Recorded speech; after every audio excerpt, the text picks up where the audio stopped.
அரசு மருத்துவமனையின் அந்த நீண்ட வறண்டாவில் மருந்து நெடிக்கும் மனிதர்களின் முணுமுணுப்புகளுக்கும் இடையே அவள் நின்று கொண்டிருந்தாள். நேரம் நகர மறுத்து அடம் பிடித்தது.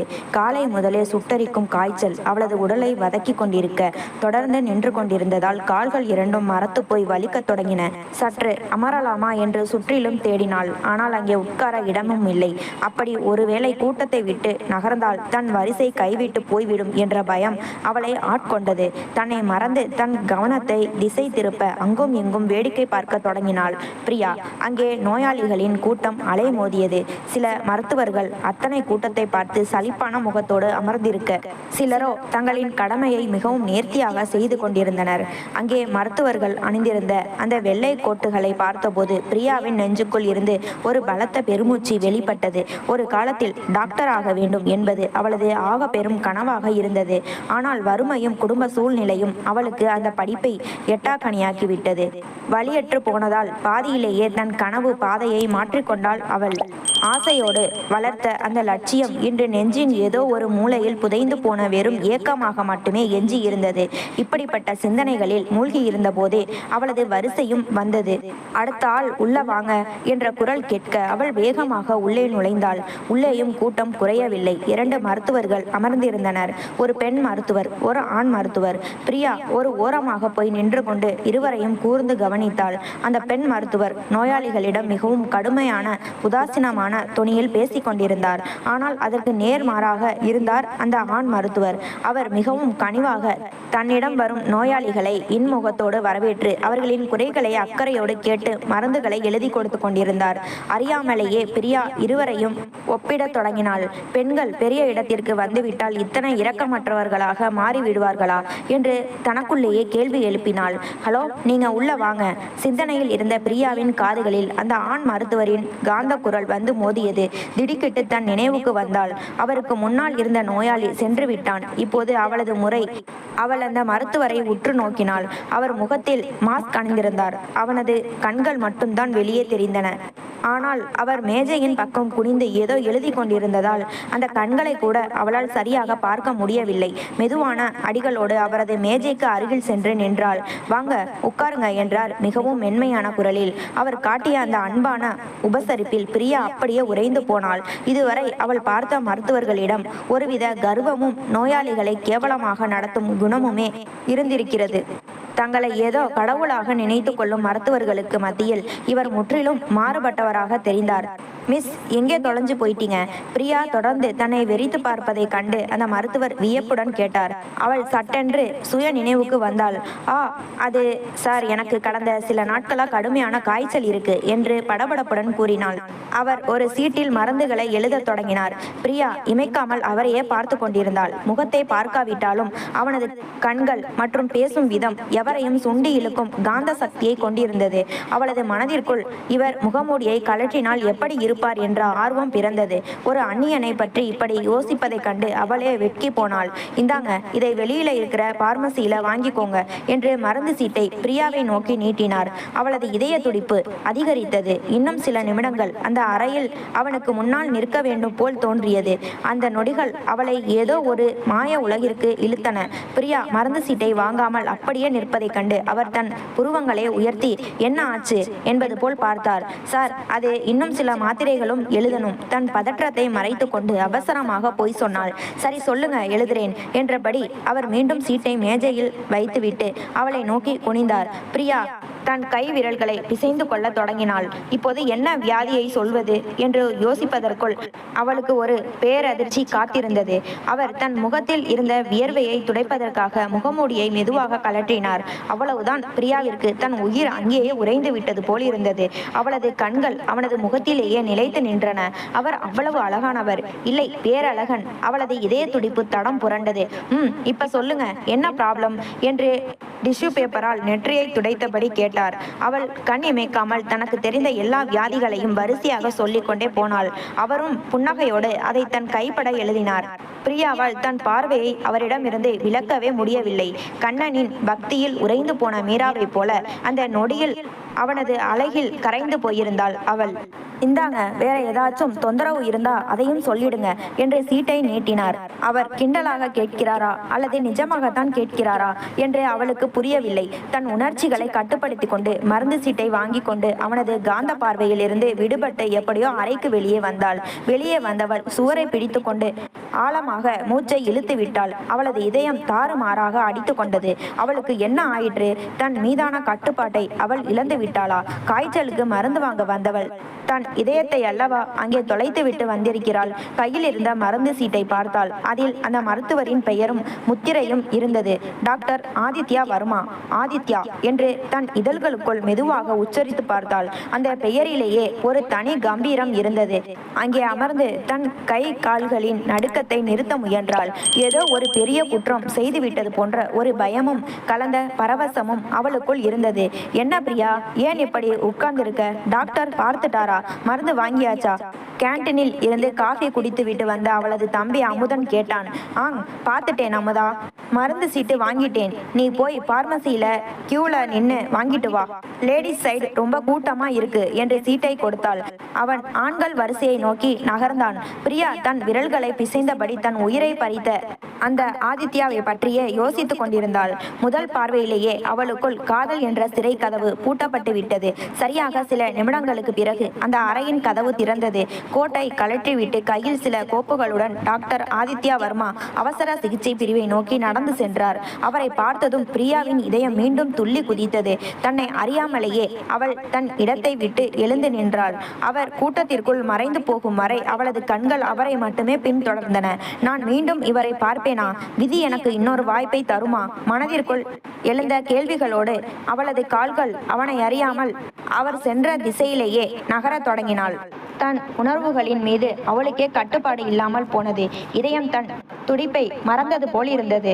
அவள் அவரை நோக்கி ஓடினாள். தூரத்தில் அவர் சில தாள்களை கையில் பிடித்து கொண்டு எதிர் திசையில் வருவது தெரிந்தது. டாக்டர் ஆதித்யா.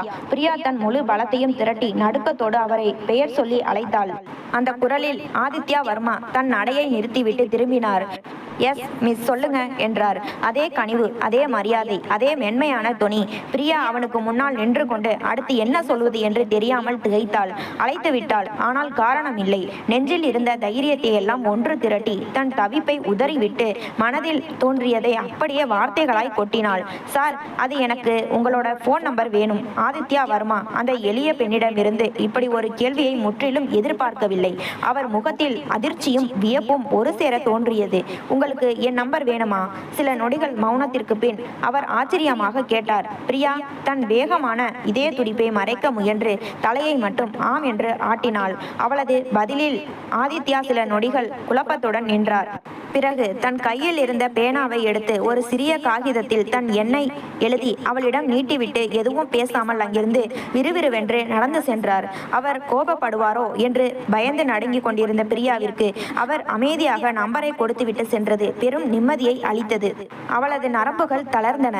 அவளுக்குள் ஒரு பேரானந்தம் ஊற்றெடுத்தது. முதல் சந்திப்பிலேயே அந்த மனிதனை தன் உயிராய் ஏற்றுக்கொண்ட அந்த பெண் தன் முதல் ஆசை நிறைவேறிய மகிழ்ச்சியில் காற்றில் மிதப்பது போல் உணர்ந்தாள். தன் அன்பிற்கு அவர் காட்டிய முதல் அங்கீகாரம் அது என நினைத்து பூரித்தாள். ஆனால் அவள் எடுத்து வைத்திருக்கும் இந்த பாதை எவ்வளவு கடினமானது, எத்தனை முட்களும் துயரங்களும் நிறைந்தது என்பதை அந்த பேதை அறியவில்லை.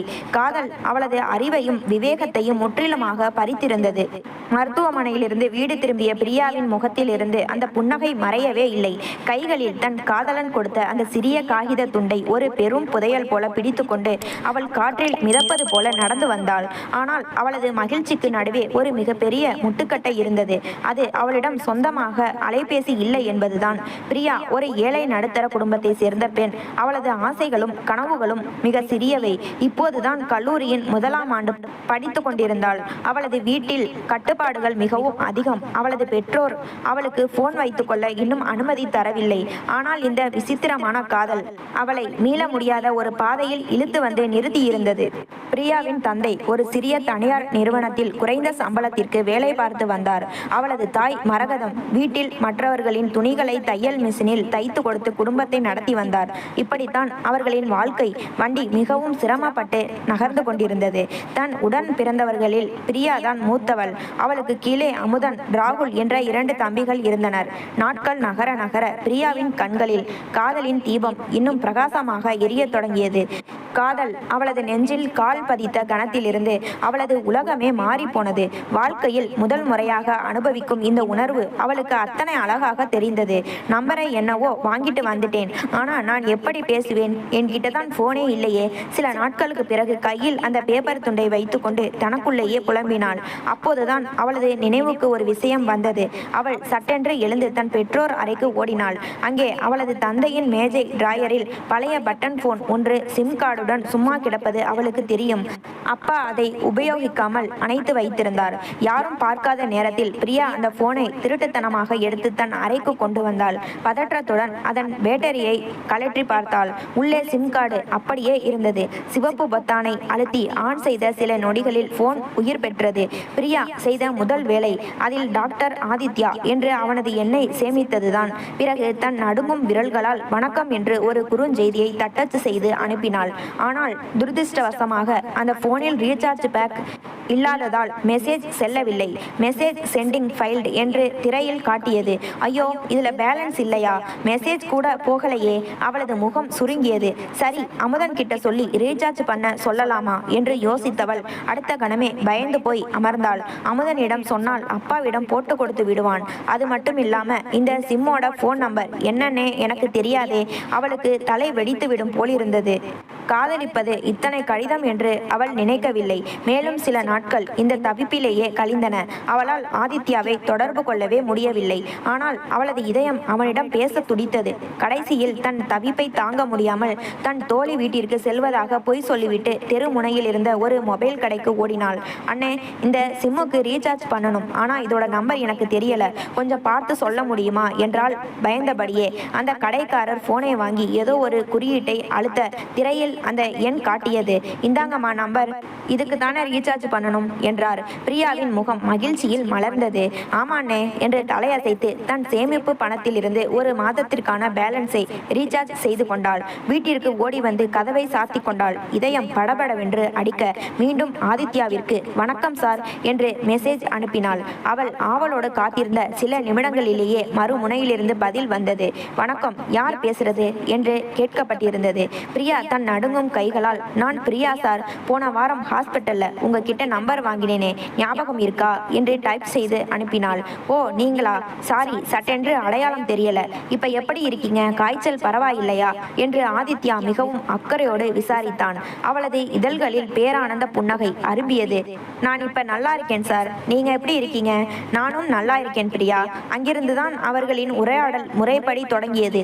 ஆதித்யா அவளிடம், பிரியா நீங்க என்ன பண்றீங்க என்று கேட்க, நான் காலேஜ் ஃபர்ஸ்ட் இயர் படிக்கிறேன் சார் என்றாள். உங்க அப்பா என்ன பண்றார் என்று அவன் கேட்க, ஒரு சின்ன கம்பெனியில வேலை பார்க்கிறார் சார் என்றாள். வெரி குட் என்று ஆதித்யாவிடமிருந்து பதில் வந்தது.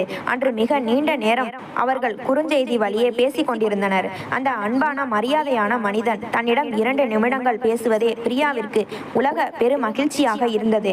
அவளது உலகம் அவனை சுற்றியே சுழல ஆரம்பித்தது. இந்த ஆபத்தான பயணத்தின் முடிவை அறியாமல் அவள் பின்வாங்க முடியாத அளவிற்கு ஆழமாக பயணித்துக் கொண்டிருந்தாள். அப்படி ஒரு நாள் வழக்கம் போல ஆதித்யாவிடம் பேசிக் கொண்டிருக்கும் போது பிரியா தன் மனதில் இருந்த கேள்வியை கேட்டுவிட்டாள். சார், அன்னைக்கு ஹாஸ்பிட்டல்ல நான் உங்ககிட்ட வந்து நம்பர் கேட்டப்ப என்னை பற்றி நீங்க என்ன நினைச்சீங்க? மறுமுனையிலிருந்து ஆதித்யா மிகவும் வெளிப்படையாக பதிலளித்தான். நான் தப்பா எதுவும் நினைக்கல பிரியா, உங்களுக்கு ஏதோ மருத்துவ உதவி தேவைப்படுது, அதான் நம்பர் கேட்குறீங்கன்னு நினைச்சேன். அன்னைக்கு உங்களுக்கு காய்ச்சல் வேற ரொம்ப அதிகமா இருந்தது இல்லையா? அவனால் எல்லாவற்றையும் ஒரு நோயாளியின் கோணத்தில் மட்டுமே பார்க்க முடிந்தது. ஆனால் பிரியாவால் உண்மையை மேலும் மறைக்க முடியவில்லை. அவளது நெஞ்சு துடித்தது. இல்ல ஆதித்யா, எனக்கு எந்த ப்ராப்ளமும் இல்லை. நான் உங்ககிட்ட ஒரு முக்கியமான விஷயம் சொல்லணும். ஆமா சொல்லுங்க பிரியா, கேட்டுட்டு தான் இருக்கேன் என்றான் அவன் யதார்த்தமாக. பிரியா தன் கண்களை மூடிக்கொண்டு தன் இதயத்தின் பாரத்தை அந்த திரையில் இறக்கி வைத்தாள். ஆதித்யா, எனக்கு உங்களை பிடிச்சிருக்கு, உங்களை காதலிக்கிறேன். இவ்வளவு சீக்கிரம் எப்படி ஒருத்தர் மேல காதல் வரும்னு எனக்கு தெரியல. ஆனா முதல் சந்திப்பிலேயே உங்களோட குணமும் அளவும் அழகும் என்னை முழுசா ஆக்கிரமிச்சிடுச்சு. I love you Aditya. தன் காதலை, தன் உயிரை அந்த ஆதித்யா என்ற காந்த மனிதனிடம் அப்படியே சமர்ப்பித்தாள் பிரியா. ஆனால் மறுமுனையில் இருந்து நீண்ட நேரமாக எந்த பதிலும் வரவில்லை. பிரியாவின் இதயம் நின்றது போல் இருந்தது. ஒவ்வொரு நொடியும் ஒரு யுகமாக கடந்தது. கிட்டத்தட்ட அரை மணி நேர மௌனத்திற்கு பிறகு ஆதித்யாவிடமிருந்து மெசேஜ் வந்தது. அவனது வார்த்தைகள் மிகவும் மென்மையாக இருந்தாலும் அதில் ஒரு கத்தி ஒளிந்திருந்தது. பிரியா, உங்களை பற்றி எனக்கு முழுசா தெரியாது. ஆனா உங்களோட உணர்வுகளுக்கு நான் ரொம்ப மதிப்பு தர்றேன். ஆனா உண்மை என்னன்னா, நீங்க நினைக்கிற அளவுக்கு நான் அவ்வளவு நல்லவன் இல்லை. என்னோட உலகம் வேற, உங்களோட உலகம் வேற. அவனது அந்த பணிவான மறுப்பு அவளது நெஞ்சை தைத்தது. இல்ல ஆதித்யா, நீங்க ரொம்ப நல்லவர். நீங்க அன்பானவர், பண்பானவர். என் கண்ணால உங்களை பாருங்க. நீங்க எவ்வளவு சிறந்தவர்னு உங்களுக்கே தெரியும் என்று கண்ணீரோடு மெசேஜ் அனுப்பினாள் பிரியா. ரொம்ப நன்றி பிரியா, இவ்வளவு மரியாதை தர்றதுக்கு. எனக்கு கொஞ்சம் வார்டில் வேலை இருக்கு, அப்புறம் பேசுறேன். உடம்பை பார்த்துக்கோங்க, பாய். அதோட அன்றைய தொடர்பு துண்டிக்கப்பட்டது. அன்றிலிருந்து பிரியா காதலின் கனவுகளில் இன்னும் ஆழமாக மூழ்கினாள். வீட்டில் அவளது தம்பிகள் செய்யும் சின்ன சின்ன குறும்புக்கு கூட அவள் சத்தமாக சிரித்தாள். அவளது முகத்தில் எப்போதும் புன்னகை குடிக்கொண்டிருந்தது.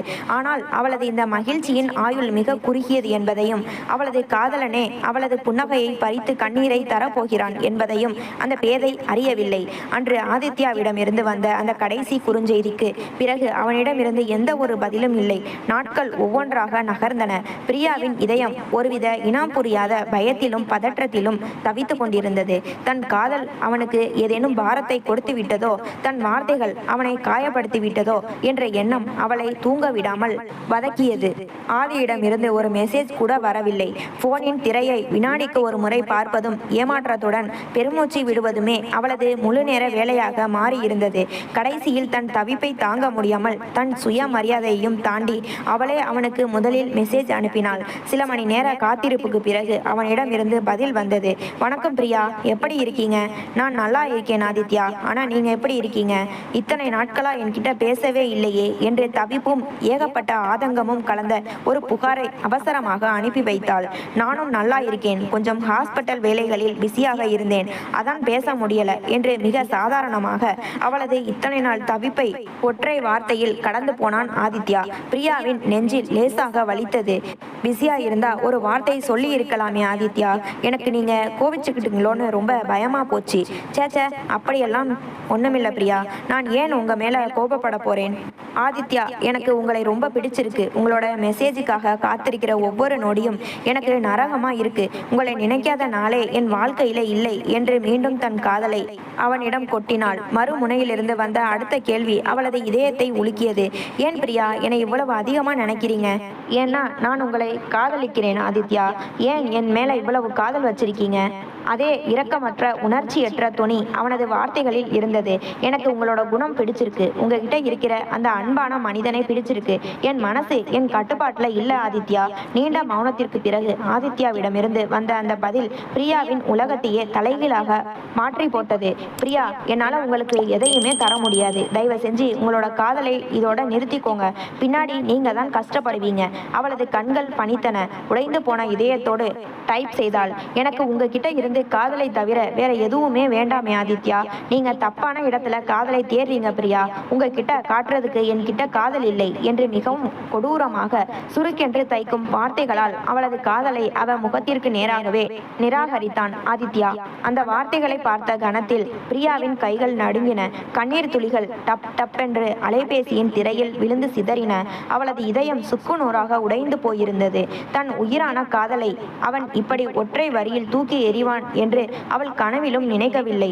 அன்றைய இரவு அவளது வாழ்க்கையின் மிக கொடூரமான இரவாக மாறியது. விடிய விடிய பிரியா அழுது கொண்டே இருந்தாள். அவளது இதயம் ஆதித்யா, என் மனசை உடைக்காதீங்க, உங்களை விட்டு என்னால் வாழ முடியாது என்று கதறியது. எப்போது அழுது முடித்து உறங்கினாள் என்று அவளுக்கே தெரியவில்லை. மறுநாள் காலை கல்லூரிக்கு செல்ல வேண்டும். அங்கே சென்றாவளாவது தன் மனம் மாறுமா என்று நினைத்தாள். ஆனால் அவளது இதயம் அவளது கட்டுப்பாட்டில் இல்லை. வகுப்பறையில் பேராசிரியர்கள் பாடம் நடத்தி கொண்டிருந்தார்கள். ஆனால் பிரியாவோ முற்றிலும் வேறொரு சூனிய உலகத்தில் தொலைந்து போயிருந்தாள். சுற்றிலும் நடப்பது எதுவுமே அவளது மூளைக்கு எட்டவில்லை. அவ்வப்போது அவளது கண்கள் கலங்குவதும் அதை யாரும் பார்த்துவிடக் கூடாது என்று அவசரமாக துடைப்பதுமாக இருந்தாள். தன் காதல் நிராகரிக்கப்பட்ட அந்த அவமான வலி அவளை உள்ளுக்குள் கொன்று கொண்டிருந்தது. அவளது கிளாஸ் டீச்சர் பிரியாவின் சோர்ந்த முகத்தையும் கலங்கிய கண்களையும் கவனித்துவிட்டு, பிரியா உடம்பு சரியில்லைன்னா போய் ரெஸ்ட் ரூம்ல கொஞ்சம் நேரம் ஓய்வெடுமா என்று அனுப்பி வைத்தார். அந்த தனிமை அவளுக்கு ஒரு வடிகாலாக அமைந்தது. ரெஸ்ட் ரூமிற்குள் சென்றவள் சுவரை பிடித்து கொண்டு விம்மி விம்மி அழத் தொடங்கினாள். அவளது கண்ணீர் நிறுத்த முடியாமல் ஆறாக பெருகியது. கல்லூரியில் அவளுக்கு அதிக நண்பர்கள் இல்லை. தியா என்ற ஒரே ஒரு உயிர் தோழி மட்டும்தான் இருந்தாள். பிரியா தன் எல்லாவற்றையும் தியாவிடம் மட்டும்தான் பகிர்ந்து கொள்வாள். பிரியாவின் இந்த உடைந்த நிலையை பார்த்துவிட்டு தியா பதற்றத்துடன் அவளை தேடி ஓடி வந்தாள். பிரியா, என்னாச்சடி உனக்கு? ஏன் இப்படி அழுதுட்டு இருக்க? உடம்புக்கு ஏதாச்சும் பண்ணதா என்று தியா அவளது தோள்களை பிடித்து உலுக்கினாள். அவ்வளவுதான். தியாவை கண்டதும் பிரியா அவளது கழுத்தை கட்டி கொண்டு ஓவென்று கதறி அழுதுவிட்டாள். அழுது கொண்டே மருத்துவமனையில் ஆதித்யாவை பார்த்தது முதல் நேற்று இரவு அவன் காதலை நிராகரித்தது வரை அனைத்தையும் தியாவிடம் கொட்டி தீர்த்தாள். தியா அவளை தன் மார்போடு அணைத்து கொண்டு ஆறுதல் கூறினாள். விடுடி பிரியா, அவன் ஒரு டாக்டர், பெரிய இடம், நம்ம சூழ்நிலை உனக்கே தெரியும்ல. இதையெல்லாம் ஆரம்பத்திலேயே மறந்துறதுதான் உனக்கு நல்லது என்று எவ்வளவோ புரிய வைக்க முயன்றாள். ஆனால் பிரியாவின் மனது எந்த ஆறுதலையும் ஏற்கும் நிலையில் இல்லை. அன்றிலிருந்து பிரியா முற்றிலும் மௌனமானாள். வீட்டில் எப்போதும் ஏதோ ஒரு சிந்தனையில் மூழ்கி இருக்க தொடங்கினாள். அவளது இந்த திடீர் மாற்றத்தை வீட்டில் உள்ள அனைவரும் கவனித்தனர். குறிப்பாக அவளது தாய் மரகதத்தால் தன் மகளின் இந்த நிலையை தாங்கிக் கொள்ள முடியவில்லை. தன் பெற்ற பிள்ளையின் முகம் வாடி போயிருப்பதை பார்த்து அந்த தாயின் இதயம் துடித்தது. ஒரு நாள் இரவு தையல் வேலையை முடித்துவிட்டு பிரியாவின் அருகில் வந்த மரகதம் அவளது தலையை கோதிவிட்டபடியே அன்போடு கேட்டார். பிரியா குட்டி, என்னாச்சுடா உனக்கு? ஏன் இப்போதெல்லாம் யாருக்கூடவும் பேசாம எப்பவும் அமைதியாவே இருக்க? அம்மா கிட்ட சொல்லுடா. தாயின் அந்த பாசமான குரலை கேட்டதும் பிரியாவின் கண்களில் மீண்டும் கண்ணீர் முட்டியது. அவள் பேசாமல் தலையை மட்டும் இல்லை என்று ஆட்டினாள். அப்படியெல்லாம் இல்லை பிரியா, பெத்த தாய்க்கு தெரியாதா தன் மகளோட மனசு ஏன் இவ்வளவு சோகமா இருக்க? உன்னை இப்படி பார்க்க எனக்கு நெஞ்சே வெடிச்சிடும் போல இருக்குடி என்று மரகதம் கண் கலங்கினார். அம்மாவின் கண்ணீரை கண்டதும் பிரியாவால் தன் ரகசியத்தை அதற்கு மேலும் மறைக்க முடியவில்லை. அவளது அணை உடைந்த வெள்ளமாக ஆதித்யாவை பற்றிய அனைத்து உண்மைகளையும் தன் காதலையும் அழுது கொண்டே தன் தாயிடம் சொன்னாள். மரகதத்திற்கு முதலில் கடுமையான கோபம் வந்தது. நடுத்தர குடும்பத்தில் பிறந்துவிட்டு இன்னும் படிப்பை கூட முடிக்காமல் இப்படி ஒரு காதலா என்று நினைத்தார். ஆனால் தன் மகள் அழுது அழுது பாதியாய் உருகி போயிருக்கும் அந்த நிலையை பார்த்ததும் அவராலும் கோபப்பட முடியவில்லை. அவர் பிரியாவை தன் மார்போடு அணைத்து கொண்டார். அவரது நெஞ்சில் ஒரு பெரிய பயமும் கவலையும் குடியேறியது. தன் மகள் எட்டாக்கனியாக இருக்கும் ஒரு காதலை தேடி ஓடி முட்கள் நிறைந்த ஒரு பாதையில் தன் வாழ்க்கையை தொலைத்து கொண்டிருக்கிறாளே என்று அந்த தாய் உள்ளுக்குள் அஞ்சினாள். தன் காதலை பற்றி தாயிடம் கொட்டி தீர்த்த அந்த இரவுக்கு பிறகு பிரியாவுக்குள் ஒரு பெரிய குற்ற உணர்ச்சி பிறந்தது. என் சொந்த உணர்வுகளால காதலால என்னோட அம்மாவையும் இப்படி நிம்மதி இல்லாம ஆக்கிட்டேனே என்று அவள் தன்னை தானே நொந்து கொண்டாள். அன்று இரவு அவள் ஒரு தீர்க்கமான முடிவுக்கு வந்தாள். தன் காதலால் இனி தன் தாயை அளவிடக் கூடாது என்று மனதை தேற்றிக் கொண்டாள். வெளியில் தன்னை மிகவும் இயல்பாக காட்டிக்கொள்ள எவ்வளவோ முயன்றாள். அவளுக்குள் ஒரு சகிப்புத்தன்மையும் மௌனமும் குடியேறியது. ஆனால் அந்த அமைதி எத்தனை நாட்களுக்கு நீடிக்கும் என்று அவளுக்கே தெரியவில்லை. நாட்கள் தன் பாட்டிற்கு ஓடின. வெளியில் அவள் சகஜமாக நடமாடினாலும் உள்ளுக்குள் அந்த ஒற்றை மனிதனுக்காக தன் ஒட்டுமொத்த சந்தோஷங்களையும் துறந்து ஒரு பால் நிலத்தை போல காட்சியளித்தாள். அவளது இரவுகள் பெரும்பாலும் ஆதித்யாவின் நினைவுகளோடு தான் கழிந்தன. இப்படியே 6 மாதங்கள் ஓடி கிட்டத்தட்ட 1 வருடமாக மாறிக்கொண்டிருந்தது. 1 வருட கால இடைவெளி. காலம் ஓடினாலும் அவளது மனதின் ஆழத்தில் புதைந்திருந்த காதல் மாறவில்லை. ஒரு நாள் தன் இதயத்தின் தவிப்பை அடக்க முடியாமல் தன் சுயமரியாதை, மானம், அகம் என அனைத்தையும் அந்த பாறை நெஞ்சக்காரனுக்காக காலடியில் மிதித்துவிட்டு மீண்டும் அவனது எண்ணிற்கு தன் நடுங்கும் விரல்களால் குறுஞ்செய்தி அனுப்பினாள். வணக்கம் ஆதித்யா. அவள் எதிர்பார்த்தபடியே சில நிமிடங்களில் அவனிடம் இருந்து பதில் வந்தது. வணக்கம் பிரியா, எப்படி இருக்கீங்க? ரொம்ப நாள் ஆச்சு என்று ஆதித்யாவிடமிருந்து பதில் வந்தது. அவளது கண்கள் உடனடியாக பணித்தன. நான் நல்லா இருக்கேன் ஆதித்யா. ஆனா நீங்க எப்படி இருக்கீங்க? கடவுளோட புண்ணியத்துல நல்லா இருப்பீங்கன்னு நம்புறேன் என்று அனுப்பினாள். அவளது இதயம், நான் நல்லாவே இல்லை ஆதித்யா, தயவு செஞ்சு என் காதலை ஏத்துக்கோங்க. உங்களை மறக்க நான் எவ்வளவோ முயன்றும் என்னால முடியல என்று கத்த துடித்தது.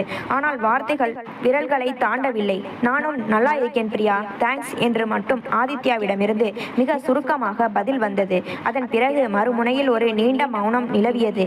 இத்தனை மாதங்களாக எங்கே போயிருந்தாய் என்று அவன் ஒரு வார்த்தை கேட்க மாட்டானா என்று பிரியா ஏங்கி தவித்தாள். தன் பிரிவு அவனையும் கொஞ்சம் உலுக்கி இருக்கும் என்று அவள் பேராசைப்பட்டாள். ஆனால் அவனிடம் இருந்ததோ அதே பழைய அலட்சியம் மட்டும்தான். கடைசியில் அவளது ஏக்கம் அவளையே மீண்டும் பேச வைத்தது. ஆதித்யா என்று ஆசையோடு அழைத்தாள். சொல்லுங்க பிரியா என்று மிகவும் கடமைக்கு பதில் வந்தது. ஆதித்யா, இந்த ஒரு வருஷத்துல ஒரு தடவை கூட உங்களுக்கு என்னோட ஞாபகம் வரலையா? ஒரு நொடி கூட என் பிரிவு உங்க மனசை கஷ்டப்படுத்தலையா? எந்த நம்பிக்கையில் அவள் இந்த கேள்வியை கேட்டாள் என்று அவளுக்கே தெரியவில்லை. ஆதித்யாவிடமிருந்து வந்த பதில் அவளது இதயத்தில் ஈட்டியாக பாய்ந்தது. நமக்குள்ள நினைச்சு பார்க்கறதுக்கு அப்படி என்ன பிரியா இருந்தது? தயவு செஞ்சு இதையெல்லாம் இதோட விட்டுடுங்க. அந்த வார்த்தைகளை பார்த்ததும் கண்ணீர் திரையை நனைத்தது. அவள் மீண்டும் மீண்டும் அவனது இதய கதவை தட்டினாள். அவனோ ஒவ்வொரு முறையும் அவளை தூக்கி எறிந்தான்.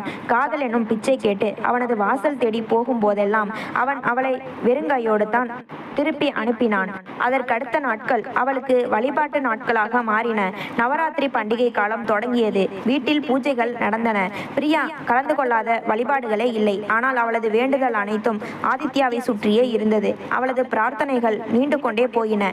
நடு இரவில் கூட பூஜை அறையில் அமர்ந்து கண்ணீரோடு கடவுளிடம் பேசத் தொடங்கினாள். காதலின் தவிப்பு அவளை ஆன்மீகத்திற்குள் தள்ளி இருந்தது. இறைவா, நான் என்ன செய்வேன்? அந்த மனுஷன் என் மனசை விட்டு போகவே மாட்டேங்கிறாரே என்று அழுது கொண்டே மரகதத்தின் மடியில் தலை வைத்து புலம்பினாள். அம்மா, நான் போற பாதை தப்புதான். இதுக்கு முடிவே இல்லைன்னு எனக்கு தெரியும். ஆனா அவர் என் நெஞ்சில எங்கேயோ ஆழமா சிக்கிக்கிட்டாருமா. அவர் விண்மீன் மாதிரி உயரத்துல இருக்கார். நான் வெறும் தரை தூசிதான். ஆனா காதல் தகுதி பார்த்து வரதில்லம்மா. மகளின் நிலை கண்டு மரகதமும் சேர்ந்து அழுதார். பிரியாவின் கைகளை பிடித்து கொண்டு ஒரு தாயாக முதிர்ச்சியோடு அவளுக்கு புரிய வைத்தார். பிரியா, அம்மா சொல்றத நல்லா கேட்டுக்கோடி. ஒருத்தர் நம்ம நெத்தியில எழுதியிருந்தா அவர் நம்ம எவ்வளவுதான் வேணாம்னு விரட்டினாலும் எவ்வளவு தூரம் போனாலும் கடைசியில நம்ம கிட்ட தான் வந்து சேருவார். ஆனா அவர் நம்ம விதியில இல்லைன்னா நீ தலைகீழா நின்று அழுதாலும் காலடியில விழுந்து காதலை பிச்சை கேட்டாலும் அவர் உனக்கு கிடைக்க மாட்டார். அதனால உன்னோட பாரத்தை அந்த இறைவன்கிட்டயே ஒப்படைச்சிடு. உனக்கு எது நல்லதோ அதை அவர் தருவார். தாயின் அந்த வார்த்தைகள் பிரியாவின் மனதில் ஏதோ ஒரு மாற்றத்தை ஏற்படுத்தின. தன் அத்தனை வழிகளையும் கண்ணீரையும் எதிர்பார்ப்புகளையும் கடவுளின் பாதத்தில் சமர்ப்பிக்க தொடங்கினாள். ஆனால் ஆதித்யா வர்மா ஒரு வெற்றிகரமான மருத்துவர். சிறந்த குடும்ப பின்னணியை கொண்டவன். அவனது கம்பீரமான தோற்றமும் நேர்த்தியான குணமும் எவரையும் ஈர்க்கும். தன் வாழ்க்கை துணையை பற்றிய அவனது எதிர்பார்ப்புகள் மிகவும் உயர்ந்தவையாக இருந்தன. அப்படிப்பட்டவன் பிரியாவை போன்ற ஒரு மிக சாதாரண நடுத்தர குடும்பத்து பெண்ணின் காதலை எப்படி ஏற்பான்? அவள் காட்டும் அளவற்ற அன்பும் மரியாதையும் அவனுக்கு பிடித்திருந்தது உண்மைதான். ஆனால் அவளது காதலின் வீரியத்தை கண்டு அவன் பயந்து போனான். அவளது எல்லைகளை அங்கேயே தடுத்து நிறுத்த விரும்பினான். அவளுக்கு வீணான நம்பிக்கையை தர அவன் விரும்பவில்லை. பண்டிகை காலம் நெருங்க நெருங்க பிரியாவின் மனதிற்குள் ஆதித்யாவுக்கு ஏதேனும் ஒரு பரிசு வாங்கி தர வேண்டும் என்ற ஆசை பிறந்தது. மறுத்து விடுவானோ என்ற பயத்திற்கு நடுவிலும் அவனுக்காக ஒரு அழகான நேர்த்தியான கை கடிகாரத்தை தான் சேமிப்பிலிருந்து வாங்கினாள். அன்று இரவு அவனுக்கு மெசேஜ் அனுப்பினாள். ஆதித்யா, 2 மணி நேரத்திற்கு பிறகு பதில் வந்தது. சொல்லுங்க, உங்களுக்காக ஒரு சின்ன தீபாவளி பரிசு வாங்கி இருக்கேன். அதை உங்ககிட்ட கொடுக்கணும். மறுமுனையில் மெசேஜ் டீக் ஆனதே தவிர பதிலே வரவில்லை. ப்ளீஸ் ஆதித்யா, ஏதாச்சும் பதில் சொல்லுங்க. அவளது கண்கள் கலங்கின. அவனது இந்த மௌனம் அவளை உள்ளுக்குள் கொன்றது. சாரி பிரியா, என்னால உங்களோட கிஃப்டை ஏத்துக்க முடியாது என்று மிகவும் நாகரிகமான வார்த்தைகளில் அவளது அன்பை நிராகரித்தான். இந்த முறை பிரியாவின் கண்ணீர் போனில் விழவில்லை. ஒருவேளை அவளுக்கு இந்த பதில் பழகி போயிருக்கலாம். அவன் உன் காதலை போலவே நீ கொடுக்கும் பொருளையும் தனக்கு தகுதியற்றது என்றுதான் நினைப்பான் பிரியா என்று தனக்குள்ளேயே சொல்லிக் கொண்டாள். மனதின் பாரத்தை குறைப்பதற்காக அந்த புதிய கடிகாரத்தை வழியில் கண்ட ஒரு ஏழைக்கு தானமாக கொடுத்தாள். அது தன்னிடம் இருக்கும் வரை ஆதியின் நிராகரிப்பை நினைவூட்டி வதக்கும் என்பது அவளுக்கு தெரியும். பண்டிகை நாட்களும் அவளுக்கு மௌனமாகவே கடந்தன. ஆதித்யா தனக்கு ஒரு விஷ் கூட செய்ய மாட்டானா என்ற அவளது ஏக்கமாகவே எஞ்சியது. பண்டிகை முடிந்து சில நாட்களுக்கு பிறகு மீண்டும் அவனுக்கு மெசேஜ் செய்தாள். வணக்கம் ஆதித்யா. வணக்கம் பிரியா. ஆதித்யா, நீங்க எனக்கு ஒரு தடவை கூட பண்டிகை வாழ்த்து சொல்லவே இல்லை. மனிதர்கள் எதிரிகளுக்கு கூட வாழ்த்து சொல்வார்களே, நான் உங்களை காதலிக்கத்தானே செய்கிறேன் என்று வலியோடு கேட்டாள். அதற்கு அவனிடம் இருந்து வந்த பதில் அவளை உலுக்கியது. ஏன் நீங்களும் தான் எனக்கு விஷ் பண்ணல என்று தன் பக்கம் இருந்த தவறை மறைக்க அவள் மீதே பலி போட்டான் ஆதித்யா. நான் ஏன் ஆதித்யா ஒவ்வொரு முறையும் முதல்ல பேசணும்? நான் ஏன் ஒவ்வொரு முறையும் உங்ககிட்ட பணியணும்? இதை நீங்க பணிந்து போறதா நினைக்கிறீங்களா என்று மிகவும் தீவிரமாக கேட்டான் ஆதித்யா. அப்புறம் எப்படித்தான் பணியணும் ஆதித்யா, நீங்களே சொல்லிடுங்க. அந்த கேள்விக்கு அவனிடம் இருந்து பதிலே வரவில்லை. அவள் அந்த பாறையை மெழுகாக்க நினைத்து தான் மெல்ல மெல்ல பாறையாக மாறிக்கொண்டிருந்தாள். அவளது இதயத்தில் எஞ்சி இருந்தது அந்த ஒற்றை மனிதனின் பிம்பம் மட்டும்தான். அவள் தளர்ந்து போயிருந்த அந்த ஒரு இரவில் தன் உடைந்து போன இதயத்தோடு ஆதித்யாவுக்கு கடைசி புகாரை அனுப்பினாள். ப்ளீஸ் ஆதித்யா, என்னை இப்படி தூக்கி எறியாதீங்க. கடவுளுக்காக என் காதலை ஏத்துக்கோங்க. நான் உங்களுக்காக எத்தனையோ இரவுகள் அழுது பிரார்த்தனை பண்ணியிருக்கேன். மறுமுனையிலிருந்து வந்த பதில் அவளது ஆன்மாவையே உலுக்கியது. மனிதர்கள் தாங்கள் வேண்டிக் கொள்ளும் பிரார்த்தனைகளில் கவனமாக இருக்கணும் பிரியா. நாம் கேட்கும் எல்லா விஷயங்களும் நமக்கு சரியானதா அமையாது. நான் உங்களுக்கு சரியானவன் இல்லை. ஏன் ஆதித்யா, ஏன் நீங்கள் எனக்கு சரியானவர் இல்லை என்று கதறினாள். அப்போதுதான் ஆதித்யா அந்த உண்மையை, அவளது இதயத்தை முற்றிலுமாக உடைக்கும் அந்த வார்த்தையை தெரிவித்தான். ஏன்னா, நான் வேற ஒருத்தியை காதலிக்கிறேன் பிரியா. நான் வேற ஒருத்தரை காதலிக்கிறேன் பிரியா. அந்த ஒற்றை வரியை பார்த்த கணத்தில் பிரியாவின் நெஞ்சுக்குள் மரண வலி ஒன்று கடந்து போனது. தொண்டைக்குள் அழுகை அடைக்க அவளது சன்னமான அறைக்குள் ஒரு ஆழமான விம்மல் சத்தம் மட்டுமே எதிரொலித்தது. அவன் மேலும் ஏதோ டைப் செய்து கொண்டிருந்தான். ஆனால் அவளது கண்களோ நான் வேறொருத்தரை காதலிக்கிறேன் என்ற அந்த வார்த்தைகளிலேயே உடைந்து போயிருந்தன. நான் இந்த ஊரை விட்டு போறேன் பிரியா. எனக்கு காஷ்மீர்ல போஸ்டிங் போட்டிருக்காங்க. இன்னும் 2 நாள்ல, அதாவது வர்ற 26ஆம் தேதி நான் கிளம்புறேன். அங்கே குறைஞ்சது 5 வருஷம் இருக்க வேண்டி இருக்கும். அதனால தயவு செஞ்சு உங்களோட வாழ்க்கையை தேடி நீங்க போங்க. பாய். அடுத்தடுத்து வந்த குறுஞ்செய்திகள் அவளது அத்தனை கனவுகளையும் ஒரே நொடியில் சுட்டரித்தன. அவள் காதலித்த மனிதன் அவளுக்கு சொந்தமானவனும் இல்லை. இனி அவளுக்கு அருகில் இருக்க போவதும் இல்லை. அவன் உனக்கு எப்போதுமே சொந்தமாக இருந்ததில்லை பிரியா. நீயாக வளர்த்து கொண்ட காணல் நீர் அது என்று அவளது அறிவு அவளுக்கு சொல்லியது. அவள் மெதுவாக எழுந்து முகம் கழுவி விட்டு தன் தாயின் மடியில் சென்று விழுந்தாள். அம்மா, அவர் என்னை விட்டுட்டு ரொம்ப தூரம் போறாராமா. அவர் மனசுல வேற யாரோ இருக்காங்களாம் என்று அழுது தீர்த்தாள். மரகதம் தன் மகளை அணைத்து கொண்டு, விடுடா, எல்லாம் அவன் மகாசக்திக்கு தெரியும். உன்னை இந்த நிலைமையில அழ வச்சவன் நல்லா இருக்க மாட்டான் என்று ஆறுதல் கூறினார். அன்று இரவு பிரியா ஒரு தீர்க்கமான முடிவெடுத்தாள். அவன் போவதற்குள் அவனது முகத்தை ஒரே ஒரு முறை நேரில் பார்த்துவிட வேண்டும். இதுவே அவளது காதலின் முதல் மற்றும் இறுதி சந்திப்பாக இருக்கட்டும் என்று நினைத்தாள். மறுநாள் காலை பிரியா தன் தாயிடம் எதையும் மறைக்க விரும்பாமல் உண்மையை சொன்னாள். அம்மா, அவர் காஷ்மீர் போறாராம். நான் அவரை ஒரே ஒரு முறை நேரில் பார்த்துட்டு வரேமா, இல்லனா என் வாழ்க்கை முழுக்க ஒரு ஏக்கம் இருந்துகிட்டே இருக்கும் என்று அனுமதி கேட்டாள். மரகதத்திற்கு இதில் உடன்பாடில்லை என்றாலும் மகளின் கண்ணீருக்கு முன்னால் அந்த தாயின் மனம் மண்டியிட்டது. சீக்கிரம் வந்துடு பிரியா என்று அனுப்பி வைத்தார். பிரியா பதற்றத்துடன் அரசு மருத்துவமனைக்கு ஓடினாள். அங்குள்ள ஒவ்வொரு வார்டிலும் அவளது கண்கள் ஆதித்யாவை தேடி அலைந்தன.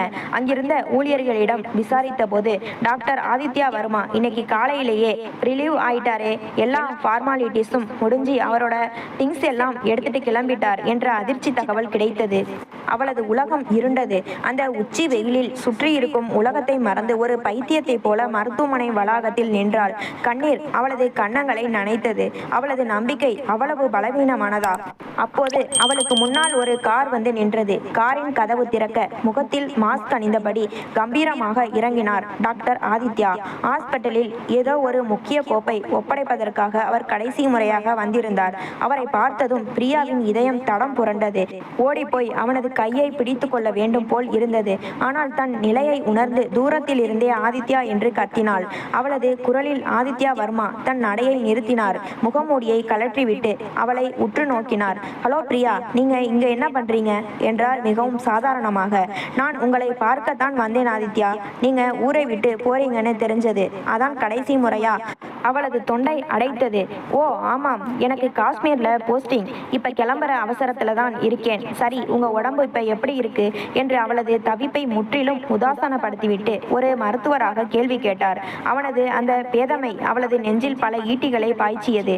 நான் நல்லா இருக்கேன் ஆதித்யா. என் கண்ணுல இருக்கிற இந்த துயரம் உங்களுக்கு தெரியலையா? என்னை இப்படி உடைச்சிட்டு போறீங்களே என்று விம்பினாள்.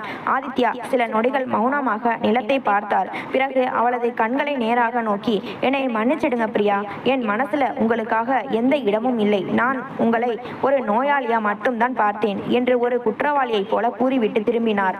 காரில் இருந்து அவனது நண்பர்கள் தருண், நிதின் ஆகியோர் ஆதி சீக்கிரம் வா, லேட் ஆகுது என்று கத்தினர். நான் வர்றேன் பிரியா, உடம்பை பார்த்துக்கோங்க, பாய் என்று கூறிவிட்டு ஆதித்யா காரில் ஏறிக்கொண்டான். கார் வேகமாக மருத்துவமனை எல்லையை தாண்டி சென்றது. பிரியா அப்படியே தரையில் அமர்ந்து கதறி அழுதாள். அவளது காதல் தோற்று போனது. அவன் அவளை மெழுகாக்க நினைத்து அவளையே ஒரு பாறையாக மாற்றிவிட்டு சென்று விட்டான். காரில் சென்று கொண்டிருந்த போது நிதின் ஆதித்யாவிடம் கேட்டான், மச்சான், யாரா அந்த பொண்ணு? கார் கிளம்புற வரைக்கும் உன்னையே ஒரு பைத்திய மாதிரி பார்த்துட்டு நிக்கிறா. ஆதித்யா சோர்வாக காரின் சீட்டில் தலை சாய்த்து கொண்டு, அவள் என் பேஷண்ட், என்னை காதலிப்பதாக சொன்னாள். ஆனால் அவளது காதலுக்கு என்னிடம் பதிலில்லை என்று உண்மையை ஒப்புக்கொண்டான். பாவண்டா, அவ கண்கள்ல அத்தனை காதல் இருந்தது என்றான் தருண். ஆதித்யா எதுவும் பேசாமல் கண்களை மூடிக்கொண்டான். அந்த பெண்ணின் பிம்பம் அவனது நினைவின் ஏதோ ஒரு மூலையில் குடியேறியதை அவனால் தடுக்க முடியவில்லை.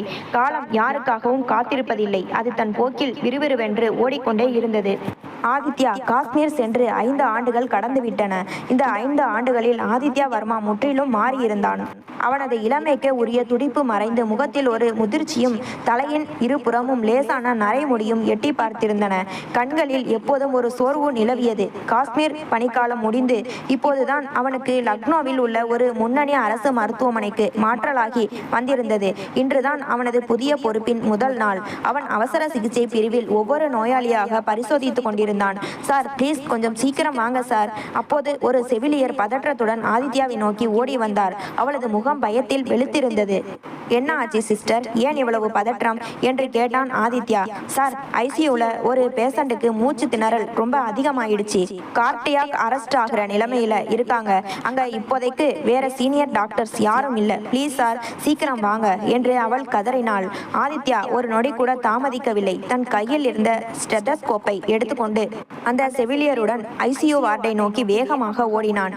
இருவரும் மூச்சிறைக்க ஐசியூ கதவை திறந்து கொண்டு உள்ளே நுழைந்தனர். ஆனால் உள்ளே நுழைந்த அடுத்த கணமே ஆதித்யாவின் கால்கள் அப்படியே தரையோடு தரை தட்டி நின்றன. அவனது கண்கள் விரிந்தன. சுற்றி இருந்த உலகம் ஒரு நிமிடம் தலைகீழாக சுழல்வது போல் இருந்தது. தன் கண்களை அவனாலேயே நம்ப முடியவில்லை. நான் பார்ப்பது கனவா இல்லை மாயையா என்று அவனது நெஞ்சு துடித்தது. அங்கே அந்த படுக்கையில் அத்தனை மருத்துவ உபகரணங்களுக்கும் வெண்டிலேட்டர் குழாய்களுக்கும் நடுவே எந்த சலனமும் இல்லாமல் மரண போராட்டம் நடத்தி கொண்டிருந்தது பிரியா. 5 வருடங்களுக்கு முன்னால் தன் காதலை அவனது காலடியில் கொட்டிவிட்டு அவன் பின்னால் ஓடி வந்த அதே எளிய பெண் இன்று வெளிரிய முகம், வறண்ட உதடுகள், கண்களுக்கு கீழே ஆழமான கருவளையங்கள், எலும்புகள் துருத்தி கொண்டிருக்க அடையாளம் தெரியாத அளவிற்கு உருகி போய் கிடந்தாள். அவளது இதய துடிப்பு காட்டும் மானிட்டர் திரை பீப் பீப் என்று அபாய சத்தம் எழுப்பியது. ஆதித்யா தன் அதிர்ச்சியிலிருந்து சட்டென்று மீண்டான். இப்போது அவன் ஒரு காதலனோ குற்றவாளியோ அல்ல, ஒரு மருத்துவர். ஒரு உயிரை காப்பாற்ற வேண்டிய கடமை அவனுக்கு இருந்தது. சிஸ்டர், சீக்கிரம் டிஃபிபிரிலேட்டர் எடுத்துட்டு வாங்க என்று கத்தினான். கருவி வந்ததும் பிரியாவின் மார்பில் முதல் எலக்ட்ரிக் ஷாக் கொடுத்தான். மானிட்டர் நேர்கோடாகவே இருந்தது. 2வது முறை மீண்டும் அதே மௌனம். ஆதித்யாவின் நெற்றியில் வியர்வை வழிந்தது. பிரியா, ப்ளீஸ், என்னை இப்படி ஒரு பாவியாக்கிட்டு போயிடாத, கண்ணை தெர என்று உள்ளுக்குள் கதறியபடி முழு பலத்தையும் திரட்டி 3வது முறையாக ஷாக் கொடுத்தான். டக் டக் டக். ஒரு அதிசயத்தை போல பிரியாவின் நெஞ்சு லேசாக உயர்ந்து தாழ்ந்தது. மானிட்டரில் அவளது இதய துடிப்பு மெதுவாக மீண்டு வர தொடங்கியது. அவளது சுவாசம் சீராவதை கண்டபோதுதான் ஆதித்யாவுக்கு தன் உடலுக்குள் உயிர் திரும்புவது போல் இருந்தது. அவன் கைகள் நடுங்க பிரியாவின் முகத்தையே ஆழமாக வலியோடு பார்த்து கொண்டிருந்தான். சிஸ்டர், இந்த பேஷண்ட் யாரு? எப்பத்துல இருந்து இங்க இருக்காங்க? இவங்களுக்கு என்ன ஆச்சு என்று தன் கனத்த குரலில் அந்த செவிலியரிடம் கேட்டான். அந்த செவிலியர் ஒரு நீண்ட கோப்பை எடுத்து பார்த்துவிட்டு சொன்னாள், சார், இவங்க பேரு பிரியா. கடந்த 5 வருஷமா இவங்க கோமாவில் தான் இருக்காங்க. 5 வருஷத்துக்கு முன்னாடி இந்த ஹாஸ்பிட்டலுக்கு வெளியில மெயின் ரோட்ல ஒரு பயங்கரமான கார் ஆக்சிடென்ட் நடந்திருக்கு. தலையில பலமான அடிபட்டதால அன்னையில இருந்து இவங்க சுய நினைவே இல்லாம இப்படித்தான் படுத்திருக்காங்க. இவங்களோட அம்மா தினமும் வந்து பார்த்துட்டு போவாங்க சார். செவிலியர் சொல்ல சொல்ல ஆதித்யாவுக்கு தலை சுற்றியது. கால்கள் பலம் இழந்து நடுங்கின. அருகில் இருந்த ஒரு இரும்பு நாற்காலியை பிடித்து கொண்டு அப்படியே தரை நோக்கி சரிந்தான். அவனால் எழுந்து நிற்க கூட முடியவில்லை. 5 வருடங்களுக்கு முன்னால் இதே மருத்துவமனையின் வாசலில் தன்னை துரத்தி துரத்தி காதலித்த அந்த பெண்ணை நீ பேஷண்ட் மட்டும்தான் என்று அலட்சியமாக தூக்கி எறிந்துவிட்டு அவன் காரில் ஏறி சென்ற அதே நாள் அதே நேரத்தில் அவன் கண் முன்னாலேயே வா அவளுக்கு இந்த விபத்து நடந்திருக்கிறது. தன் கார் சென்ற வேகத்தில் பின்னால் அவளுக்கு நேர்ந்த இந்த துயரத்தை அறியாமல் காஷ்மீரில் 5 வருடங்கள் சுகமாக வாழ்ந்திருக்கிறோம் என்ற எண்ணமே அவனது ஆன்மாவை உலுக்கியது. சார், வேற ஏதாச்சும் வேணுமா சார் என்று கேட்டாள் செவிலியர். இல்ல, நீங்க போங்க, நான் பார்த்துக்கிறேன் என்று சன்னமான குரலில் கூறினான். செவிலியர் வெளியேறியதும் அந்த பெரிய ஐசியு அறையின் மௌனத்தில் ஆதித்யா பிரியாவின் படுக்கைக்கு அருகில் மண்டியிட்டு அமர்ந்தான். கடந்த 5 வருடங்களாக அவனது கர்வத்திற்குள் உடைந்து கிடந்த கண்ணீர் இன்று அணையை உடைத்து கொண்டு வெளியேறியது. அவளது சலனமற்ற குளிர்ந்து போயிருந்த கைகளை தன் 2 கைகளாலும் ஏந்தி தன் கண்களில் ஒற்றி கொண்டான். நான் வந்துட்டேன் பிரியா, உன்னோட ஆதித்யா, திரும்பி வந்துட்டேன். ப்ளீஸ் கண்ணை திரடி என்று விம்மி விம்மி அழத் தொடங்கினான். ஆனால் பிரியாவிடம் இருந்து எந்த பதிலும் இல்லை. மிஷின்களின் சத்தம் மட்டுமே அந்த அறையில் எஞ்சி இருந்தது. 5 ஆண்டுகளுக்கு முன்பு பிரியா யாருக்காக தரை மீது அமர்ந்து கதறினாளோ, இன்று அதே ஆதித்யா அவளது காலடியில் விழுந்து தன் பாவ மன்னிப்பை கண்ணீரால் எழுதி கொண்டிருந்தான். விதி தன் கணக்கை மிக துல்லியமாக தொடங்கி இருந்தது. அன்றைய இரவின் மௌனம் ஆதித்யாவை அப்படியே விழுங்குவது போல் இருந்தது. பிரியாவின் சலனமற்ற உடலின் அருகில் அமர்ந்து 5 வருடங்களாக தன் நெஞ்சில் தேங்கி போயிருந்த அத்தனை கண்ணீரையும் அழுது தீர்த்தான். விதியின் இந்த விசித்திர கணக்கு அவனை முற்றிலுமாக நிலைகுலைய செய்திருந்தது. அதிகாலை வேளையில் தளர்ந்த உடலோடும் கனத்த இதயத்தோடும் ஆதித்யா தன் வீட்டிற்கு திரும்பினான். வீட்டில் அவனது வருகைக்காக அவனது தாய் விமலா, அண்ணன் விக்னேஷ் மற்றும் அண்ணி ரேகா ஆகியோர் காத்திருந்தனர். ஆதி, வாடா, லக்னோ ஹாஸ்பிட்டல்ல உன்னோட முதல் நாள் டியூட்டி எப்படி இருந்தது என்று விமலா பாசத்தோடு கேட்டு அவனுக்கு காஃபியை நீட்டினார். ஆதித்யா எதற்கும் பதிலளிக்காமல் சோபாவில் அமர்ந்து தன் தலையை பிடித்து கொண்டான். அவனது சோர்வையும் முகத்தில் இருந்த நடுக்கத்தையும் கண்ட விக்னேஷ், என்ன ஆச்சு ஆதி, உடம்புக்கு ஏதாச்சும் முடியலையா என்று பதற்றமாக கேட்டான். ஒண்ணுமில்லை அண்ணா, ஹாஸ்பிட்டல்ல ஒரு கிரிட்டிக்கல் கேஸ், அதான் கொஞ்சம் டயர்டா இருக்கு என்று உண்மையை மறைத்து கூறினான். அப்போது விமலா அவனது அருகில் அமர்ந்து, ஆதி, நீ காஷ்மீர்ல இருந்த 5 வருஷமும் வேலை வேலைன்னு உன்னோட வாழ்க்கையை தொலைச்சிட்ட. இப்பவாவது அம்மா சொல்றதை கேளு. உனக்கும் தன்யாவுக்கும் நிச்சயதார்த்தமாகி 4 வருஷத்துக்கு மேல ஆகுது. அவளும் உனக்காக காத்துக்கிட்டே இருக்கா. வர்ற முகூர்த்தத்துல கல்யாணத்தை வச்சிடலாமாடா என்று எத்தனையோ முறை கேட்ட அதே கேள்வியை மீண்டும் கேட்டார். தன்யா அவனது மியூச்சுவல் ஃப்ரெண்டு, வசதியான குடும்பத்து பெண்.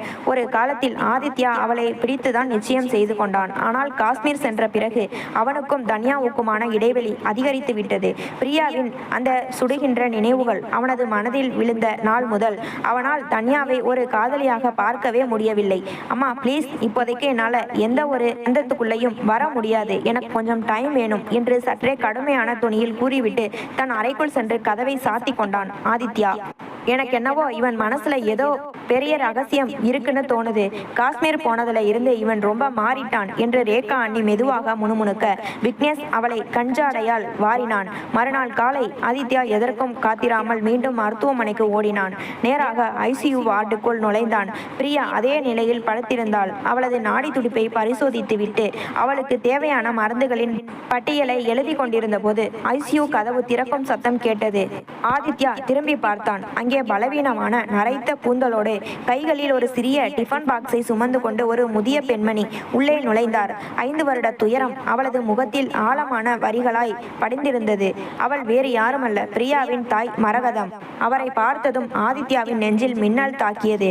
5 வருடங்களுக்கு முன்னால் பிரியா அழுது கொண்டே தன் தாயிடம் காதலை பற்றி சொன்னபோது இதே மரகதத்தின் நிழலை அவன் பிரியாவின் வார்த்தைகளில் கேட்டிருக்கிறான். மரகதம் மெதுவாக பிரியாவின் படுக்கைக்கு அருகில் வந்து அவளது நெற்றியில் கைகளை வைத்து, பிரியா குட்டி, அம்மா வந்திருக்கேண்டா, இன்னைக்கும் கூட கண்ணை திறக்க மாட்டியாடா என்று உடைந்த குரலில் விம்மினாள். ஆதித்யா தன் தொண்டையை நனைத்து கொண்டு அம்மா என்று நடுக்கத்தோடு அழைத்தான். அந்த குரலில் இருந்த ஏதோ ஒரு பரிச்சயம் மரகதத்தை தூண்ட அவள் நிமிர்ந்து ஆதித்யாவை பார்த்தாள். ஆதித்யா அப்போது மாஸ்க் அணிந்திருக்கவில்லை. அவனது கண்களையும் முகத்தையும் உற்று நோக்கிய மரகதத்தின் கைகள் நடுங்கின. கைகளில் இருந்த டிஃபன் பாக்ஸ் தரையில் விழுந்து சிதறியது. நீங்க டாக்டர் ஆதித்யா வர்மா தானே? மரகதத்தின் குரலில் அதிர்ச்சியும் அதைவிட பெரிய வலியும் கலந்திருந்தது. ஆதித்யா குற்ற உணர்ச்சியால் தலை குனிந்து, ஆமாம் அம்மா, நான் தான் ஆதித்யா என்றான் சன்னமான குரலில். மரகதம் தன் மகளின் கைகளை பிடித்து கொண்டு கதறினார். அன்னைக்கு 5 வருஷத்துக்கு முன்னாடி இந்த ஹாஸ்பிட்டல் வாசல்ல உங்களை பார்த்துட்டு வரேன்னு சொல்லிட்டு போனவடா என் மகள். நீங்க அவளை வேணாம்னு விரட்டின அடுத்த நிமிஷமே அவ கண்ணமண்ணு தெரியாம அழுதுட்டே ஓடி வரும்போதுதான் ஒரு கார் அவ மேல மோதிடுச்சு. காஷ்மீர் போன நீங்க நல்லா இருக்கீங்க, ஆனா ஆனா என் மகள் 5 வருஷமா பிணமா படுத்து கிடக்காளே. அன்னைக்கு மட்டும் அவளை உங்களை பார்க்க நான் அனுப்பாம இருந்திருந்தா என் பிள்ளை இன்னைக்கு என் கூட பேசிட்டு இருந்திருப்பாடா என்று ஆதித்யாவின் நெஞ்சில் அடித்து கொண்டு அழுதாள். மரகதம் சொல்ல சொல்ல ஆதித்யா ஒரு மரத்தை போல உறைந்து நின்றான். அவனது கர்வமும் கௌரவமும் அந்த தாயின் கண்ணீருக்கு முன்னால் சுக்குநூறாக உடைந்து சிதறின. பிரியாவின் இந்த நிலைக்கு தான் மட்டும்தான் காரணம் என்ற உண்மை அவனது ஆன்மாவை சுட்டரித்தது. அவன் மெதுவாக மரகதத்தின் முன்னால் மண்டியிட்டு அமர்ந்தான். என்னை மன்னிச்சிடுங்க அம்மா. அன்னைக்கு நான் செஞ்ச அலட்சியத்துக்கு இன்னைக்கு என் உயிரே போற மாதிரி இருக்கு. இனி பிரியாவை நான் பார்த்துக்கிறேன். அவளை எப்படியாவது குணப்படுத்தி கூட்டிட்டு வர்றது என்னோட பொறுப்பு. ப்ளீஸ் அம்மா என்று அவளது கைகளை பிடித்து கொண்டான். மரகதம் அவனது கைகளை உதறிவிட்டு, உங்க மன்னிப்பால என் மகளோட 5 வருஷ வாழ்க்கை திரும்பி வந்துடுமா டாக்டர்? எல்லாம் விதி என்று அழுது கொண்டே அங்கிருந்து நகர்ந்தாள். ஆதித்யா பிரியாவின் முகத்தை பார்த்தான். அவளது வெளிரிய முகத்தில் அன்று மருத்துவமனை காரிடாரில் அவள் காட்டிய அதே தூய்மையான காதல் இப்போதும் உறைந்திருப்பது போல அவனுக்கு தோன்றியது. நீ என்னை உருகி உருகி காதலிச்சப்ப நான் உன்னை பாறையா அலைக்கழிச்சேன் பிரியா.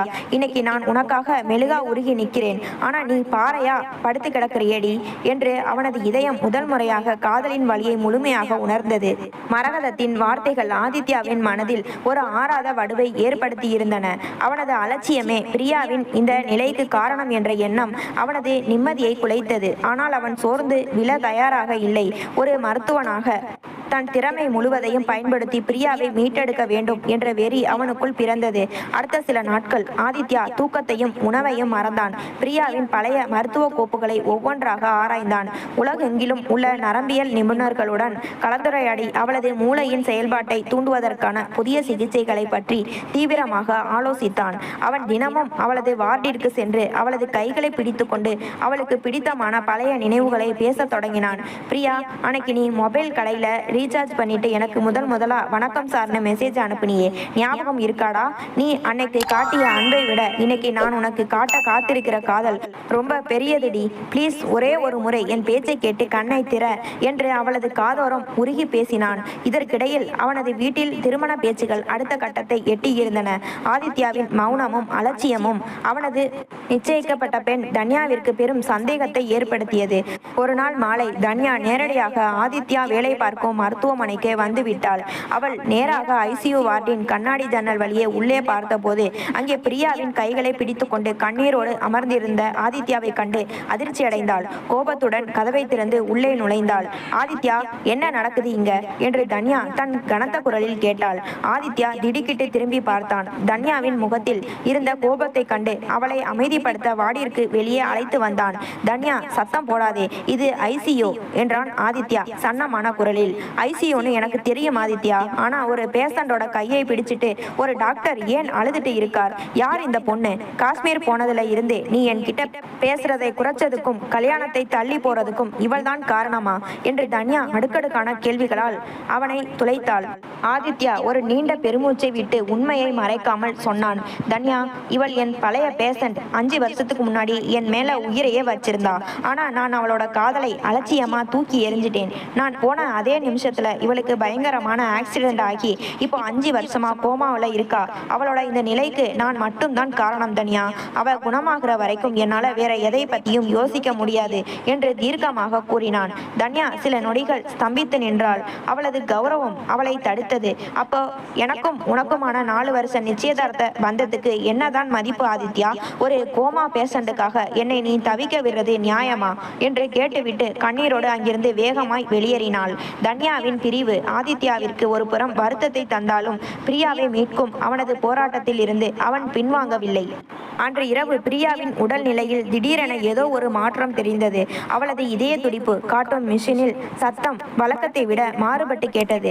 ஆதித்யா பதற்றத்துடன் அவளது அருகில் ஓடினான். அவளது விரல்கள் லேசாக அசைவதை கண்டான். அவனது இதயம் வேகமாக துடித்தது.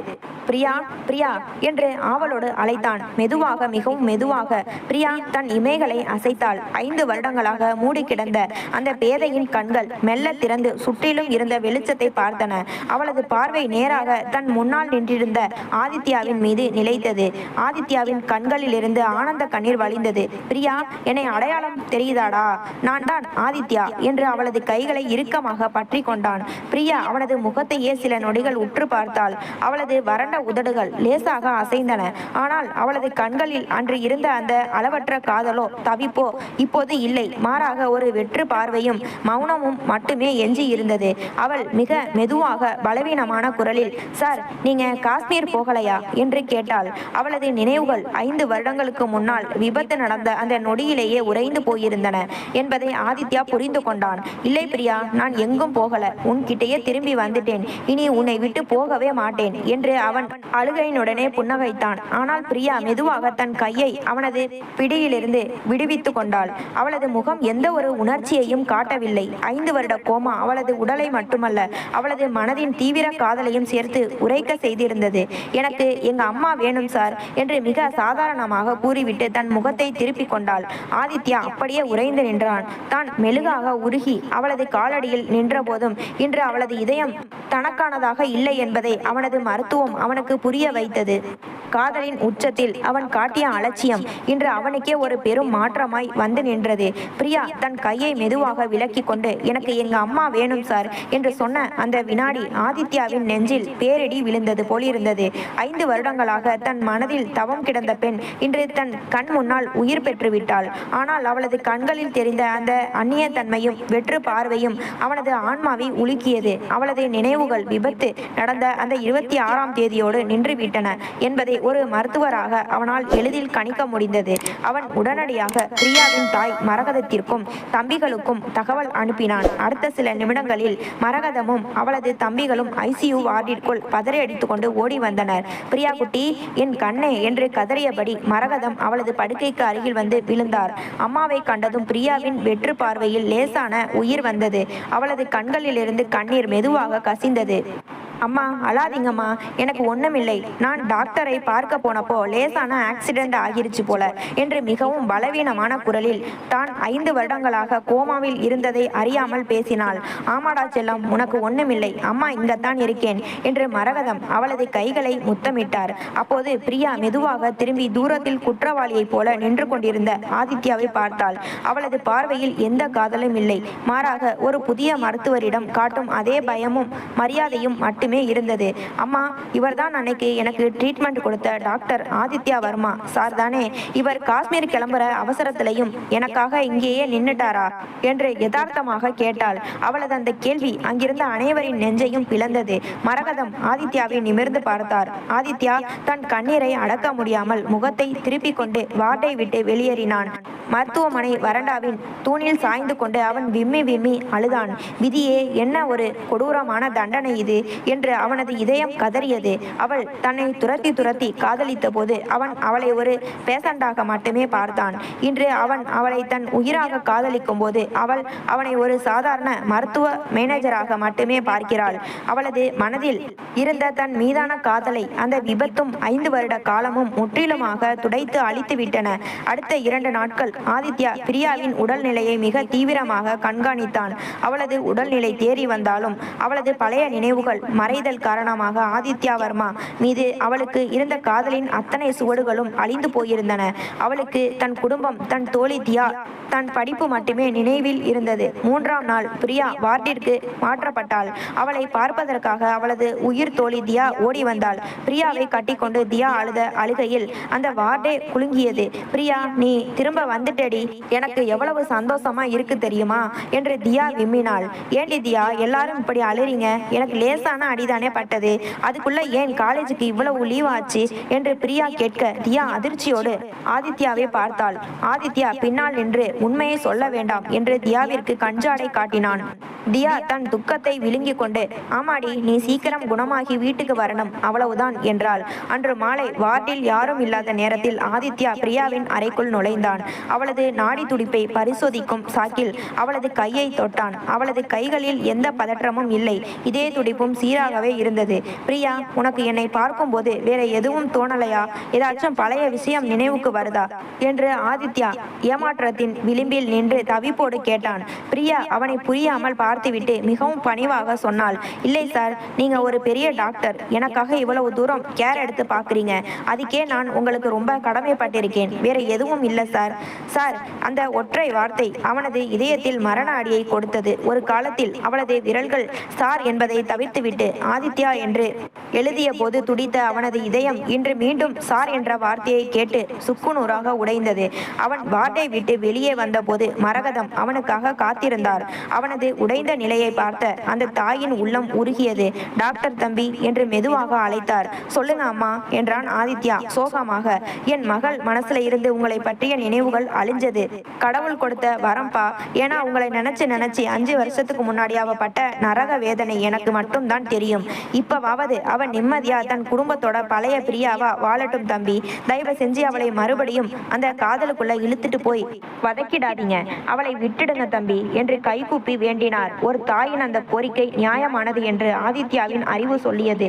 தன் கர்வத்தால் ஒரு பெண்ணின் 5 வருட வாழ்க்கையை அழித்துவிட்ட தனக்கு அவளது காதலை மீண்டும் கோரும் எந்த தகுதியும் இல்லை என்பதை அவன் உணர்ந்தான். அவன் பிரியாவின் வார்டு ஜன்னல் வழியே அவளை கடைசி முறையாக பார்த்தான். அங்கே அவளது தம்பிகளுடனும் அம்மாவுடனும் அவள் நிம்மதியாக சிரித்து பேசிக் கொண்டிருந்தாள். அவளது முகத்தில் இருந்த அந்த புன்னகை அவனுக்கு பழகிய, அவன் அணைக்க துடித்த அதே புன்னகைதான். ஆனால் இன்று அந்த புன்னகையில் அவனது நிழல் கூட இல்லை. ஆதித்யா ஒரு தீர்க்கமான முடிவுக்கு வந்தான். தன் மேஜையில் இருந்த பிரியாவின் மருத்துவ கோப்பில் முழுமையாக குணமடைந்து விட்டார் என்று எழுதி கையெழுத்திட்டான். பிறகு தன் அலைபேசியை எடுத்து அதில் 5 வருடங்களாக சேமித்து வைத்திருந்த அவளது அத்தனை பழைய குறுஞ்செய்திகளையும் ஒவ்வொன்றாக பார்த்தான்.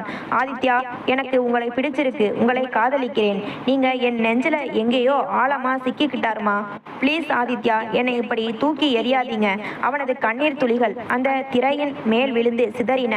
தன் விரல்களால் அந்த டெலிட் ஆல் என்ற பொத்தானை அழுத்தினான். அவளது நினைவுகள் அவனது போனில் இருந்து அழிந்தன. அவளது மனதில் இருந்து ஏற்கனவே அழிந்தது போல. மறுநாள் காலை பிரியா தன் குடும்பத்தோடு மருத்துவமனையை விட்டு மகிழ்ச்சியாக புறப்பட்டாள். அவள் காரில் ஏறி செல்லும் போது மருத்துவமனையின் மாடியில் நின்று அவளது கார் மறையும் வரை பார்த்து கொண்டே நின்றான். ஆதித்யா வர்மா காதல் தகுதி பார்த்து வருவதில்லை என்பதும் உண்மைதான். ஆனால் வந்த காதலை அலட்சியப்படுத்தினால் காலம் அதை எவ்வளவு கொடூரமாக திருப்பி தரும் என்பதும் உண்மைதான். பிரியா தன் புதிய வாழ்க்கையை நோக்கி சென்றாள். ஆதித்யா அவளது நினைவுகளோடு காதலின் உண்மையான வழியை சுமந்து கொண்டு தன் பாதையில் மௌனமாக தொடர்ந்தான். இந்த கதை உங்களுக்கு பிடித்திருந்தால் மறக்காமல் உங்கள் கருத்துக்களை பதிவிடவும். மறந்துவிடாமல் லைக் பண்ணுங்க, ஷேர் பண்ணுங்க, சப்ஸ்கிரைப் பண்ணுங்க.